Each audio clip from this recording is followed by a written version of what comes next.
after all that has happened, from the roach that woke me by crawling on my face to the incident in the kitchen, I was finally able to get in my car. Finally safe, I thought. I turned my car on, only to be blasted by a swarm of beetles from the car's vents. I panicked for a good minute before realizing the swarm was never there, deciding to cover my face from now on whenever I sleep or cook. That sucked. Don't worry, bud. Yeah, like he can do any better. It was good. That was a pretty cool and spooky story. Had me on the edge of my seat. Looks like he enjoyed himself too. Still not as scary as Darkwood. Yeah, okay, hun. Hey, pass the marshmallows, would you, Chris? Yeah, pass me some too.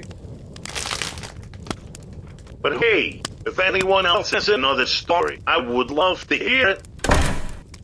I go on a ghost story, if you will. Holy cow! Licia, the Christian, has a ghost story for us?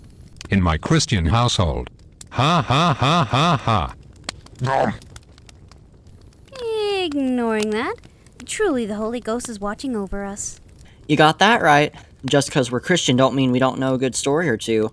Totally agree there. Anyone can enjoy a good ghost story every now and then. My dad is not one to be easily scared, but one day, something happened to him that changed all of that. This is his story.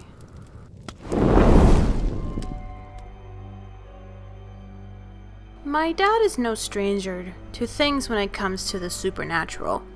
His hometown was only a short drive away from an infamous ghost light in my province, the Ghost Light of St. Louis. Ghost hunters and curious teens and adults would travel to the place where the tracks once laid to get a glimpse of the light, which comes surprisingly fairly frequently. My dad did see it once, along with his sister and her friends. The light followed the line where the tracks used to be, through the trees and bushes. It's a paranormal hotspot. But this story deals with an experience not known to anyone else but my family. As a young boy, Dad and his family would take outings by the river. It was a beautiful spot full of trees, grass, and little critters.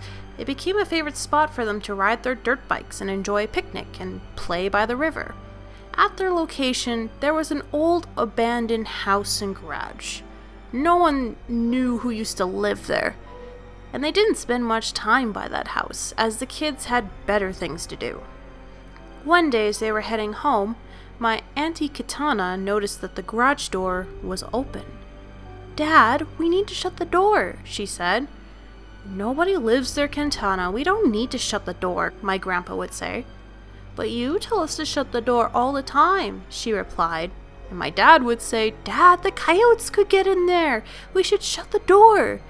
My grandma, of course, shrugged and eventually said to my grandpa, "There's no harm in shutting the door. We may as well."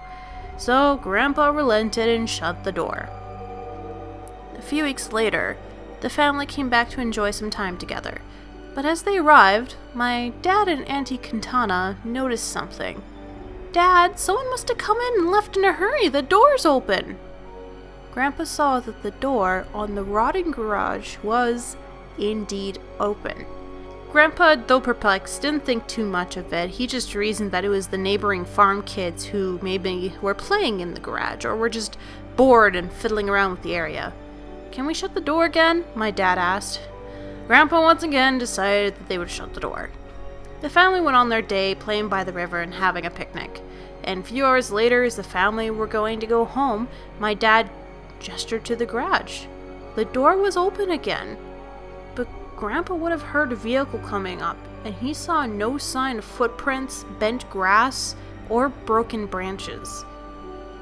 My grandpa started getting a little spooked, but curious. He shut the door again. They left for the night. And early in the morning, Grandpa drove out to the location. The door was open. This was more of a secret within the family, as no one else has really seemed to notice anything about the garage. As my dad and my aunt were back in school, my grandpa and his brother would keep testing their hypothesis with the garage. They kept shutting the door and checking on it later, only to find that the door was open. This went on for about a year. However, one day when my grandpa decided to go check on the place, he noticed that the garage had collapsed. There had been a storm a few days before, and the garage was in awfully bad shape compared to the house. Grandpa and his brother decided they would just burn the garage to prevent potential injury not just to their kids, but to the neighboring farm kids as well. They made sure to stay there until all the ashes and cinders were cold, and my grandpa figured this would be the end of the mysterious open door, and for a few weeks, they didn't return. But when they did return to the area, my grandpa was horrified to see what had happened. The house, whose door was always shut, was suddenly open. Grandpa insisted that his kids stay away from the property and decided he would stop testing out this door. He can only assume that there was a spirit in the area who wanted that door open. So this house became a legend within the family. Since this location was remote, it was hard for the kids to try to spread the word without being able to go to the area themselves. Eventually, they just settled that it would just be a family thing. A little time later, my dad's a young adult and my uncle Aaron is barely a teenager when my uncle decided they would go over to the area and try to shut the door. My dad didn't think much of it, but was a little nervous after his experience with the St. Louis ghost light. They hopped onto their dirt bikes and went over to the property. The house's paint has mostly peeled off by this time, and grass grew all around the door. The door hadn't been shut in years, and the earth around it had begun to surround the door. "We should go inside," Uncle Aaron suggested. They stepped inside the house. It did not seem very significant in any way. Old furniture covered in animal feces and dust sat on the floor. The wall was covered in yellow wallpaper that was peeling off the walls. There was one particular section, though, where there was a part of the room, the main room, that had been lived in rather recently, it appeared. Posters of 60s rock and roll bands hung on the section of the wall with pink painted flowers on the wallpaper. It appeared that whoever was here tried to make a clubhouse of some sort. "Do you think one of the neighbors used to visit here?" Uncle Aaron asked. "If it were, that would have been a long trek for what appears to be a young girl to take, but who knows? Katana and I were babies when these guys were huge," Dad replied in reference to the posters. A movement caught my dad's eye. "What's that?" he exclaimed. The fabric under the couch suddenly moved. Dad's heart pounded as he and Uncle Aaron froze, waiting to see if the fabric would move again. And the fabric did move, but a nose peeked through the fabric. As the two kept watching, the head of a squirrel poked out from under the couch. The two brothers relaxed, but Dad was starting to get spooked. "How about we go shut this door?"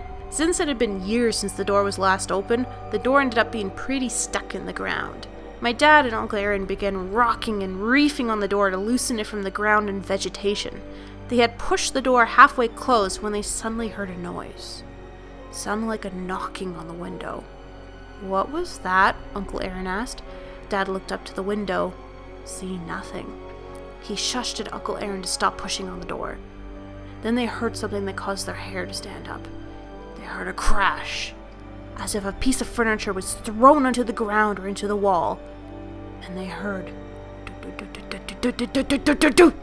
the footsteps sounded like someone was running down the stairs. Dad looked at Uncle Aaron. Uncle Aaron looked at Dad.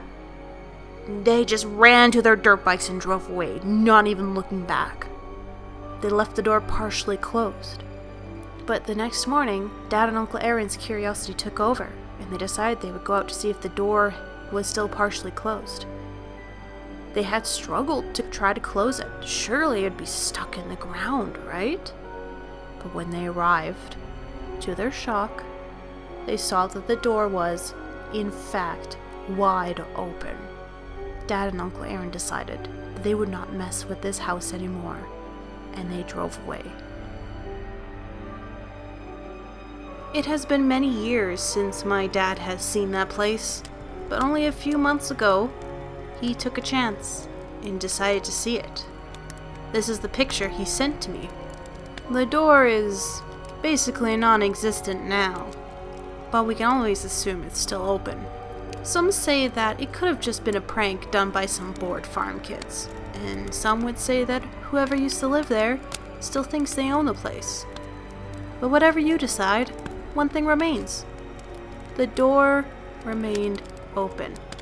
And would you be brave enough to try and shut it if it was still there? That's hooked. Oh, come on. Be a little more appreciative, man. Oh my goodness! Mother, I have returned from acquiring delicious yet fattening sweets from the easily manipulated populace. Embarrassing.